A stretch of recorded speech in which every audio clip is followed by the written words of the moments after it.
ওকে, আমাদের কোয়েশ্চেন লেখা শেষ। আমরা এখন আরেকটা প্রবলেম সলভ করব। সেটা হচ্ছে এক্সাম্পল নাম্বার 42। যতক্ষণ পর্যন্ত আমরা এটা টেনসর, এটা টেনসর, এটা টেনসর, এটা দেখলাম। এখন আমরা দেখাবো যে এটা টেনসর নয়। টেনসর নয় হলে সেটা কি করতে হবে? টেনসর কখন হবে না? টেনসর হবে না যখন সেটা ট্রান্সফরমেশন লটা কি করে না? স্যাটিসফাই করে না। যখনই আমরা দেখব যে একটা জিনিস ট্রান্সফরমেশন ল স্যাটিসফাই করে না, তখনই সেটা টেনসর হবে না। তো এই জিনিসটাকে আমাদেরকে দেখাইতে হবে যে এই ট্রান্সফরমেশন লটা কি করবে না? স্যাটিসফাই করবে না। তাহলে দেখাও যে এই জিনিসটাকে del AP del X Q রেসপেক্টে ডেল এক্স কিউ এটাকে রেসপেক্টে টেনশন নয় দেখাবো। তবে এপি একটি একমাত্রার কোভেরিয়েন্ট টেনসর। তাহলে এপি একটা টেনসর, কিন্তু এপি কে যদি আমি ডেল এক্স কিউ রেসপেক্টে ডেরিভেটিভ করি, তখন এটা কি হবে না? টেনসর হবে না। এই জিনিসটা আমাকে দেখাইতে হবে।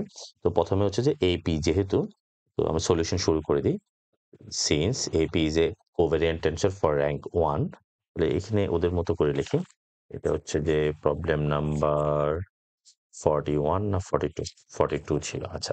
তো আমরা এখানে দেখাইতে পারি ওদের মতো লিখি, যেহেতু এপি একটি এক র্যাঙ্কের একমাত্র কোভেরিয়েন্ট টেনসর। যেহেতু নিজের ভাষায় লিখলে হচ্ছে, যেহেতু এপি একমাত্রার, ওরা এক র্যাঙ্কের লিখছে আবার, একমাত্রার কোভেরিয়েন্ট টেনসর, কোভেরিয়েন্ট টেনসর। ঠিক আছে?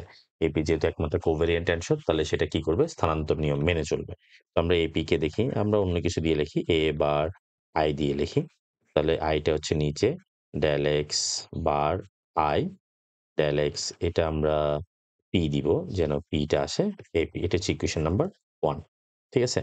1 কে এখন আমরা কি করব? ডেরিভেটিভ করব। কার রেসপেক্টে? ডেল এক্স জে রেসপেক্টে অন্যভাবে করি, পরে আমরা চেঞ্জ করে দেখাবো।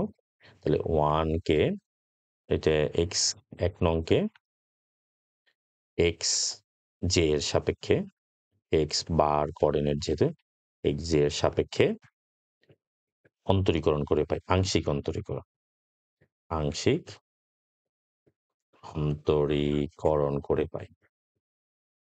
ঠিক আছে? আংশিক অন্তরীকরণ করে পাই। তো আমরা একবার অন্তরীকরণ করি। অন্তরীকরণ করলে কি আসতেছে? Del A bar i del x j. তাহলে এইখানে আচ্ছা আমরা একটা লাইন করি, বইতে একবারে শর্টকাটে করে ফেলছে। Del x